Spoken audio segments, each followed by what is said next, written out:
What's up, y'all? Today we are here to talk about my top 5 list of manga and anime characters I would absolutely refuse to let borrow my car. These are characters that have in some way, shape, or form proven that they are too untrustworthy, unhinged, stanky, or just plain unlikable to the point where giving them the keys to my whip is utterly unthinkable. For number 5, we gotta go with Son Goku.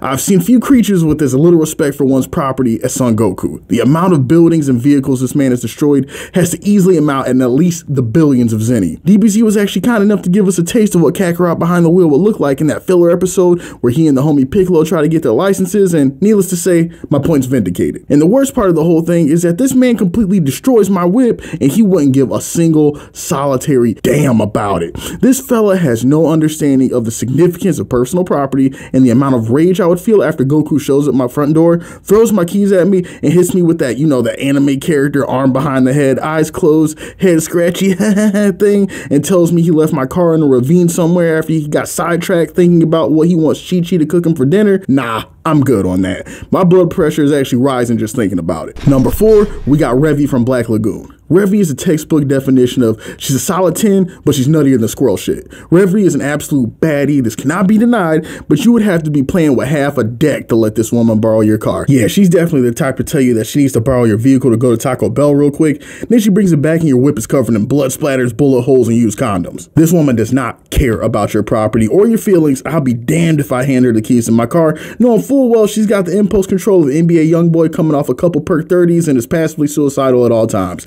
I am extra good on that. Number 3, Faye Valentine from Cowboy Bebop. Faye's a little bit different than the other two because she's got finesse. Faye is a hustler at heart, right? She's on that permanent rise and grind, Sigma male time, and my fear is that she would finesse me out of my car keys, and then one or two things would happen. She would lie straight to my face and tell me that some evil men stole it from her while she was out running errands, when in reality she pawned it off a couple hours ago for 2 handbags and a bowl of Chipotle. Or second, 2 days would go by without me having heard from her, and it's because she's 6 states away betting my whip on a single hand of blackjack that she's inevitably gonna lose because she's got an addiction problem and she refuses to face it. This woman is bad, but she is straight poison, and anybody crazy enough to let her borrow their whip deserves whatever lie she's gonna tell them when they finally get back into contact with her. Number 2, Brock from Pokemon. Alright, now don't get me wrong, Brock's the homie, but let's be honest, this man damn near single-handedly invented anime simping. Brock is the type of dude who you let borrow your car because he's your bro, right? But then you get it back and you find random high heels, panties, and condom wrappers chilling under the seat because he didn't think you in mind that he decided to blow Officer Jenny's back out in the front seat of your car in the Denny's parking lot. This man has no shame when it comes to women, and you best believe that if you let this man borrow your car,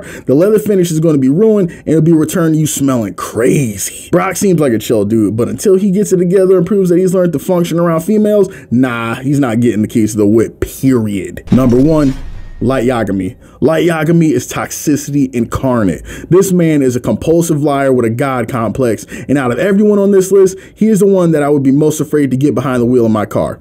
I can hear you already, audience. You're at home like, now KJM. Light is the most normal person out of everyone you mentioned on this list. Why would you be so afraid to let him borrow your car? Good question, viewer. Let me explain. Now you see, everyone else on this list would be extremely likely to bring my car back totaled or covered in so many unknown bodily fluids that I likely would never want to step foot in it again. But Light Yagami is the only one that would have me paranoid that I would lend my car to them, then the next morning wake up to my door being busted down by the SWAT team and be facing life in prison because he set me up as an unknown pawn because he needed to know more about L's shoe size. I have no doubts that this man would not hesitate to ruin my vehicle and my life at a moment's notice if it served him. And to top it off, this man would have me so mentally destroyed and gaslit by the time our conversation got done that I probably would be on his side thinking, yeah, you know what, I probably deserve this. Whole time he's smiling at my face and in the back of his head calling me an idiot and various other racial slurs while plotting the next scheme to trick L into giving him a handy in the police station bathroom. These other assholes would ruin my car, sure, but Light would ruin my life. And thus, my friends, we've come to the end of my top 5 list of anime characters I would never let borrow my car. I can't lie, I had a lot of fun with this thought experiment, and in the comments, I want you to let me know who was on your personal list of characters you would never hand your keys off to. If you enjoyed this and want to see me make more content like it, head to the description. I have a link to my Patreon as well as other methods of donation. I'm currently putting uncensored videos and videos I had to remove from the channel from one reason or another on the page, so those who support will have plenty of extra content to look forward to,